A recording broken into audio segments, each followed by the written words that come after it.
Guys, it's Sarah, and today I'm going to do a tag video that I originally first did in 2016. So this was kind of more towards the beginning of my channel. I hadn't been on very long, and it is the intimidating TBR Pile Tag. And this was originally created by Lindsay Ray. Lindsay Ray does not make videos anymore, and she actually took all her videos down off YouTube, but I can't link her.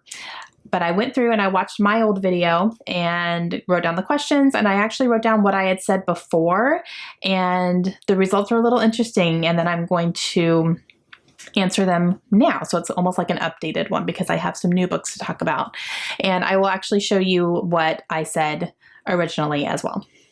So the way this tag works is you start off every sentence with a book you haven't read because, and then a prompt. Number one is a book you haven't read because you're unable to finish it. And in 2016, I said Inferno by Dan Brown. And I think I had just gotten to a certain point and I put it down for a while and I didn't pick it back up. However, I did end up finishing that book on audio. So that is one that I did complete. Now, however, I have two books that I have started and just haven't picked up since. And the first one is The Bone Season by Samantha Shannon. I was buddy reading this with Allison. However, I'm not quite sure what happened. I put it down, I think, because my friend came to visit and I just never picked it back up. And I don't really have a ton of motivation to do so either, to be honest with you. I'm just about halfway through it. I'm almost halfway through, but it's pretty dense. It's pretty confusing. So I'm on the fence on whether or not I'm going to finish this. So if you guys would leave me some feedback and let me know if this is worth finishing, let me know. Because I'm just not motivated to pick it up. Then the other one is The Last Mrs. Parrish by Liv Constantine. And I don't know why I haven't picked this back up. I started it as part of a book club on Facebook, and I started it and I got this far into it. I was enjoying it. I genuinely was enjoying it. It's not something I would have put down, but I just haven't picked it back up. And I think it was because I was reading a bunch of different books at one time. So I started concentrating on other ones that had a little more higher priority. And then this just never made the cut. Question number 2 is a book you haven't read because you haven't had time. And my original answer was The Passage by Justin Cronin. I have since read that entire trilogy. So I made the time for that one. And today, my answer is The Priory of the Orange Tree by Samantha Shannon because it's really, really big. Really big. But I would love to maybe pick it up over the fall, I think, and make this kind of like my big project. However long it takes me to read it, I won't be in a big rush. I'll just kind of devour it. But I'm definitely in a fantasy mood, and I think the fall time is going to be a time for me to pick up some good, like, big chunky fantasies, and this would definitely be high up on that list. Number 3 is a book you haven't read because it's a sequel, and originally I said City of Ashes, which was book number 2 in the Mortal Instruments series. I have since read that. I have actually read the first 3 in that series. Haven't continued since. So that's another one that it could probably be another answer for this one. It would just be a different book.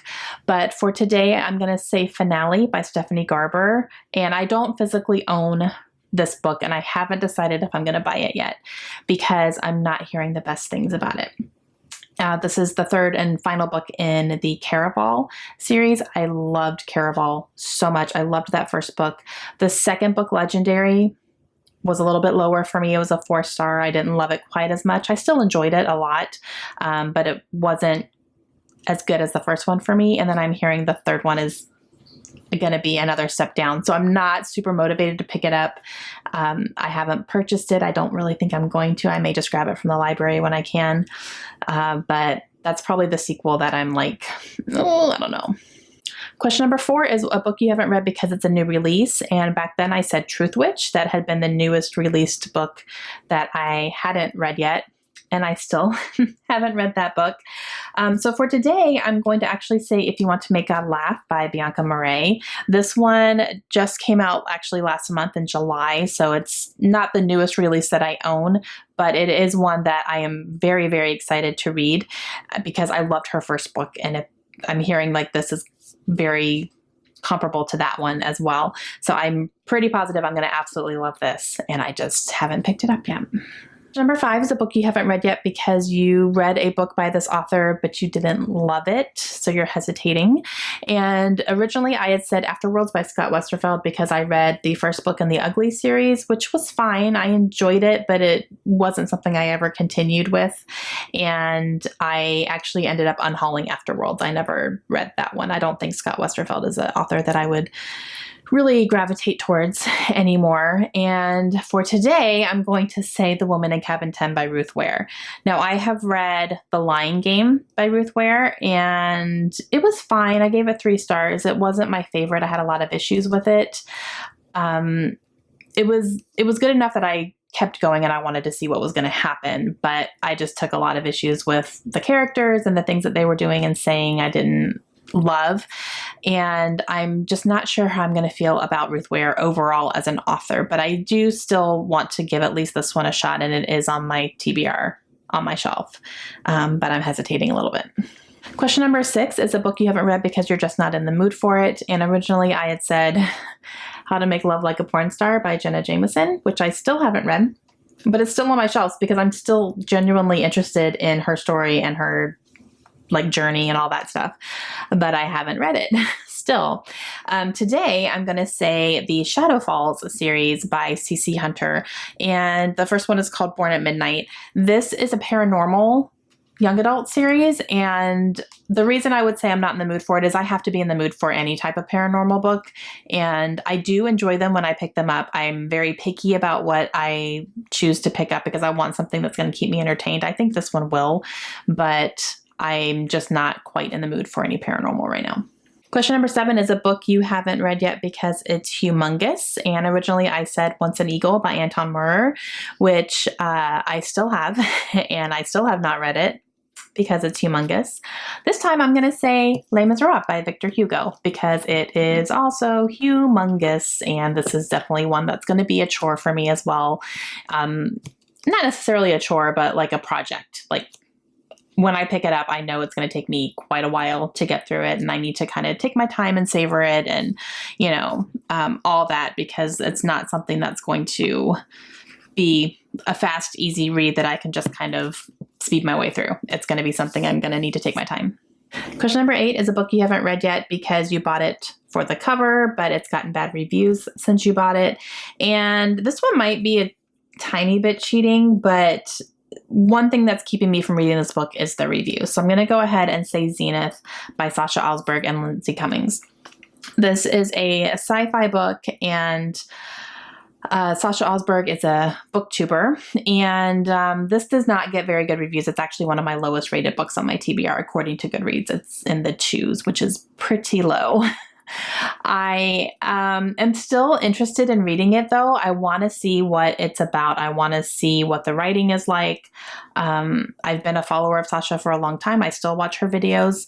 So I definitely still want to give this one a shot, but it is intimidating because it has such low reviews. So I need to go into it with really low expectations, I think. And yeah. And question number 9 is, what is the most intimidating book on your TBR? And in 2016, I said The Name of the Wind by Patrick Rothfuss, and that's still my answer. It's the same. This is the most intimidating book on my TBR, and the reason for that is the same as it was in 2016. This has such high ratings and gets such rave reviews that my expectations are probably too high, and I'm afraid that when I read it, I'm going to be disappointed, and I don't want that. I don't want that to happen. I want this to be something I completely fall in love with, and it's 5 stars, and I can't talk enough about it the way everyone else does, but I'm terrified that it's not going to be that. So I think that's why this is so intimidating to me.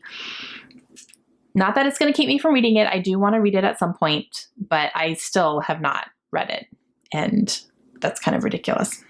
All right, guys, that's it for me today. This was a tag that I had remembered doing, and I remembered that I really liked it, and so I decided to revisit it and see how my answers would change.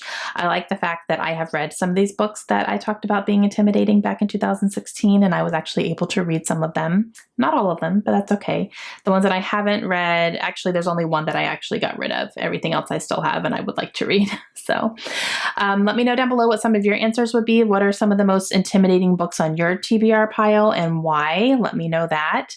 And I will talk to you guys again soon. Hope you have a great day. Bye.